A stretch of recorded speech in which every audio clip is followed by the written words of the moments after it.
Oui, les pompiers, ils sont en première ligne tous les jours pour venir en aide à la population. Comment vont donc les pompiers de Guyane? Quel bilan tiré des interventions faites depuis le début de la crise sanitaire? Quels sont les points peut-être aussi à améliorer dans les années qui viennent? Beaucoup de questions donc, et pour y répondre, nous sommes ce matin avec le chef d'état-major du SDIS, le lieutenant-colonel Jean-Albert Lama. Bonjour. Bonjour. Merci beaucoup d'être avec nous ce matin. Pour commencer, on va parler un petit peu chiffres. Les pompiers en Guyane ou le SDIS du 973, ça représente combien de personnes? Donc en tout, il faut savoir qu'il y a à peu près 900 sapeurs-pompiers volontaires et plus de 297 pour être précis, de sapeurs-pompiers professionnels. Donc un tiers de professionnels et 2 tiers de volontaires à peu près. Voilà, on obéit à la moyenne nationale. Ça correspond aussi à peu près aux chiffres des moyennes nationales qu'on peut observer dans les autres départements, dans les autres régions? Tout à fait, on respecte, il faut savoir, donc sans sapeurs-pompiers volontaires, sans volontaires, on peut pas tenir nos interventions. Donc effectivement, ça obéit aux statistiques nationales, on est dans la moyenne. Vous avez suffisamment d'effectifs en Guyane, partout sur le territoire? En ce moment, on a une vague de recrutement, il faut savoir. Donc, effectivement, à un moment, on était en sous-effectif. Et là, il y a un gros plan de recrutement qui s'est fait sur 3 ans de 75 sapeurs-pompiers professionnels.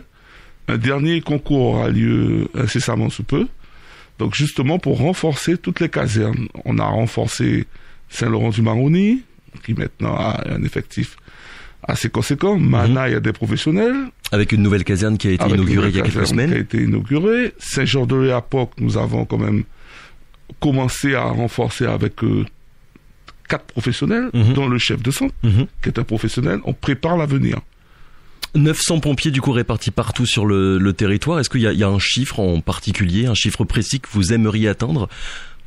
Non, puisque c'est basé par rapport au nombre d'interventions, en fonction des risques. Là, on est en pleine évolution puisque nous attaquons le toilettage du SDARC. Donc, le SDARC, pour nos auditeurs, c'est le schéma départemental d'analyse des risques et de la couverture opérationnelle. C'est quoi? Ça correspond à quoi? Donc, c'est un document qui nous permet de travailler et d'analyser les risques et la couverture.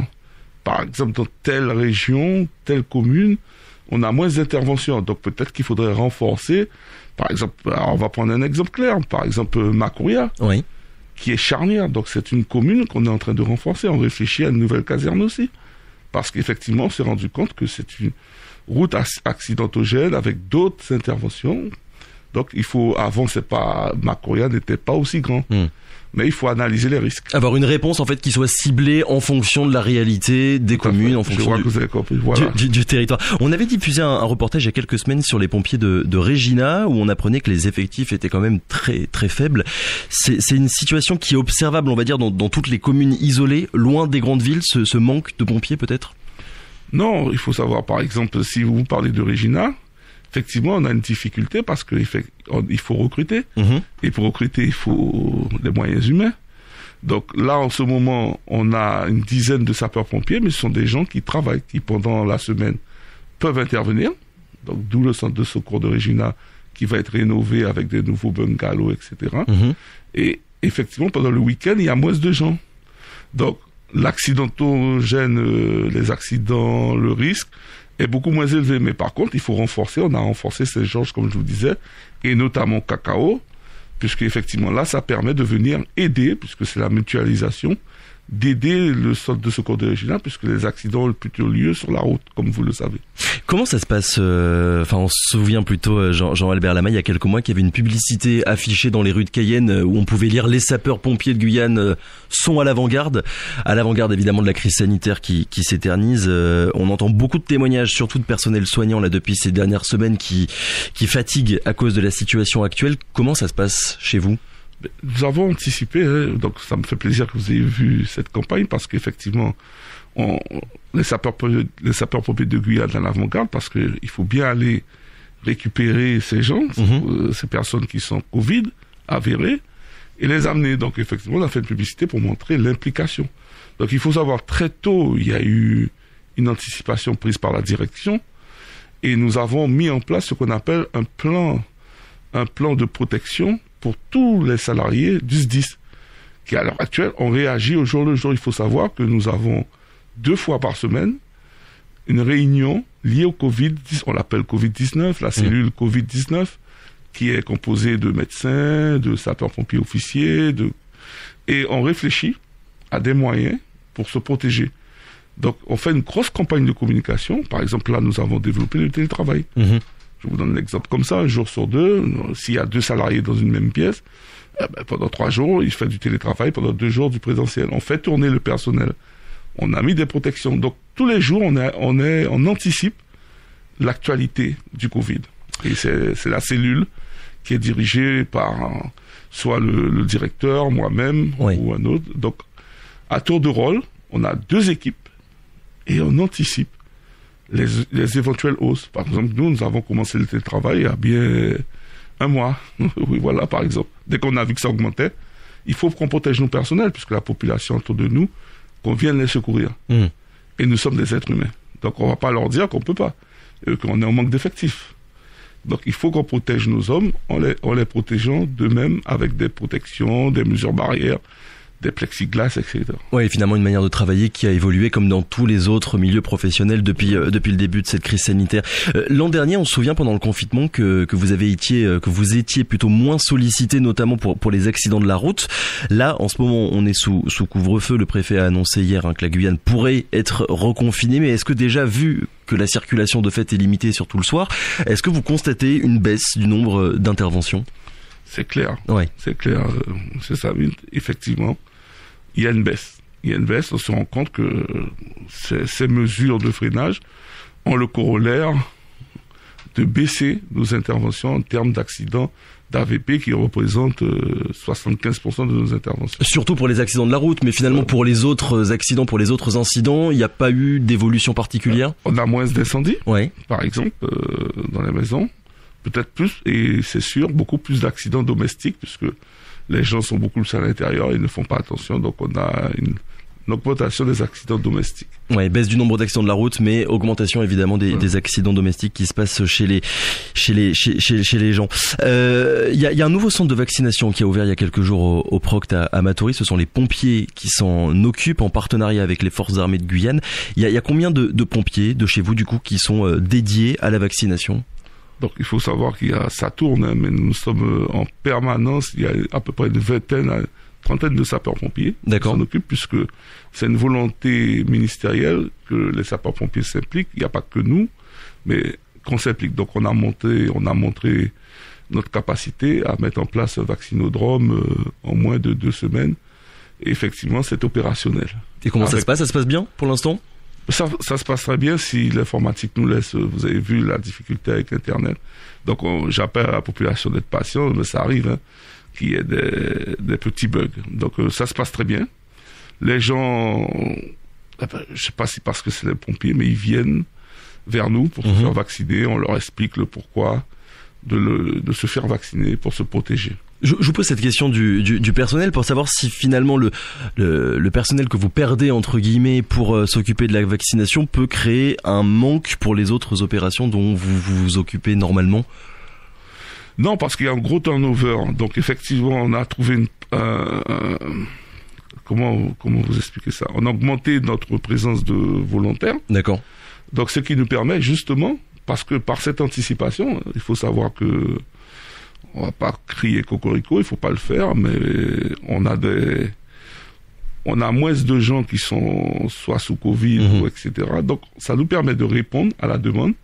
On a rappelé les volontaires. Il faut savoir que ce centre de vaccination est dirigé par notre néo-retraité, le lieutenant-colonel Henriot.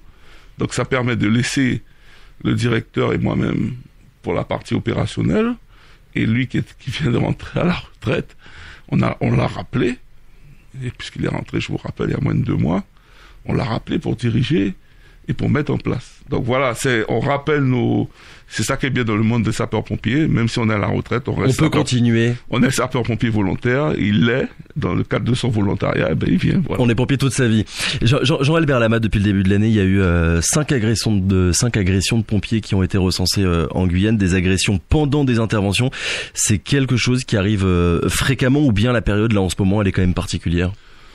Elle est particulière parce qu'il faut savoir avant, mais tous ces quartiers informels, on n'avait aucun souci. Je vous parlais à 10 ans en arrière, nous n'avions aucun souci. Maintenant, nous rencontrons un incivisme total, puisque nous venons secourir des gens qui sont blessés des fois gravement dans ces cas-là, et on se fait caillasser, on se fait attaquer. On a encore, il n'y a pas 2 semaines, un de nos infirmiers capitaines qui descend pour porter secours de sa voiture, où c'est grave. C'est pas que des enfants, parce que là, il y a des adultes qui sont venus en nombre le tabasser, sans lui poser la question, est-ce que tu es en tort ou pas? Lui sont tombés dessus, parce qu'il est sorti de sa voiture pour porter secours. C'est des agressions sans fondement particulier à chaque fois? On le comprend pas, puisque nous sommes venus aider. Donc, les gens... Alors, il faut voir il faut bête quand même le dire, la réponse de la justice se fait très forte. Et j'en remercie la justice en Guyane, parce que nous avons eu des condamnations fermes et de paiement. Donc, il n'y a pas d'impunité. Et ça, c'est bien pour le moral de nos sapeurs-pompiers, parce qu'ils savent qu'ils sont protégés par la justice. Dernière question, Jean-Albert Lama, parce qu'il est déjà 7h29. La formation des pompiers, il y a un centre de formation il y a un projet de centre de formation qui devrait être créé d'ici 2 ans. Comment est-ce que ça se passe actuellement finalement pour la formation des pompiers s'il n'y a pas de centre sur le territoire? Il faut savoir que ça se passe, une partie se fait dans les casernes. Oui. Donc là, avec les mesures barrières, bon, ça nous a empêché de faire des formations parce qu'on a pris le risque, on a pris plutôt la solution de protéger nos hommes. D'accord. Donc ça se fait dans les centres de secours et on envoie bien sûr en métropole comme les autres. Donc en créant ce centre départemental en Guyane, qui est un gros projet qui tient à cœur de notre président du conseil d'administration, qui est le président de la CTG, et donc de la CTG aussi, c'est de créer une école départementale à vocation régionale, mais aussi internationale, puisqu'elle pourra répondre aux besoins des Antilles, du Suriname et du Brésil. Avec ces 2 pays, il faut le savoir, on a une convention, si les gens nous voient traverser, on a une convention d'entraide mutuelle. C'est-à-dire qu'il y a des élèves en fait brésiliens et surinamais qui viendront se former dans ce centre. Tout à fait, puisqu'il sera dimensionné, il sera à côté du PROG pour ça. Donc avec des véritables plateaux techniques, on n'aura pas honte de nos écoles de formation qui en métropole, on n'aura pas honte ici. Et il aura vocation à accueillir des pompiers volontaires ou des pompiers professionnels? Tous les pompiers, y compris les jeunes sapeurs-pompiers. Dernière question, Jean-Albert Lamas, il y a des auditeurs d'ailleurs qui nous écoutent et qui ont envie de rejoindre vos rangs. Comment est-ce que ça se passe? Il y a un numéro de téléphone, il y a un endroit où aller, ou avoir des informations? Alors on a la chance, comme vous l'avez dit, d'avoir des centres de secours sur pratiquement tous les territoires de la Guyane, pratiquement. Ils se rapprochent de la caserne en faisant un courrier, ils vont voir le chef de centre. Ils leur expliquent leur désir d'être volontaire, puisqu'on en recrute. Il faut savoir qu'il y a à peu près 1 ou 2 séances de recrutement par année. Et ils expliquent, ils font un courrier motivant, ils se motivent et ils vont voir leur chef de centre, la caserne la plus proche de leur domicile. Merci beaucoup Jean-Albert Lama d'avoir été avec nous ce matin, on le rappelle, vous êtes chef d'état-major du SDIS et vous étiez avec nous pour revenir un petit peu sur la situation des pompiers partout en Guyane. Merci beaucoup. Radio Pays.